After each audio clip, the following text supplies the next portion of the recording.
Mga higala, anata karon dire sa Sitio Patag, Barangay Tadlong, atong ipabati ang mga nakagamit sa GMB Plus Herbal Juice. So atong ilailawon og kinsa ni siya. Sa kinsa kini ngalan nimo, ma'am? Yunila Jimenez.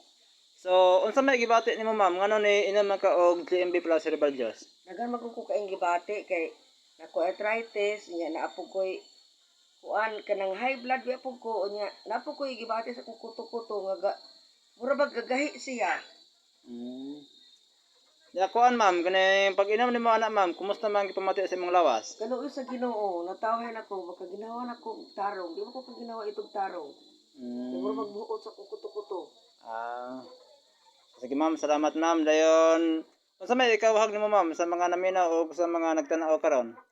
Ang ako ikawahag nila nga og na sila gibati karon dili lang gid sila magpasagad unya nabata mo lihok ug ulahi nata. Mudangop gid ta nila kay abi ni mo si Archie maojoy. Kuan murag siya gitutulan sa Ginoo para ako kaya diin di ini akong sakit. Pero kalit sa Diyos, taulian ko.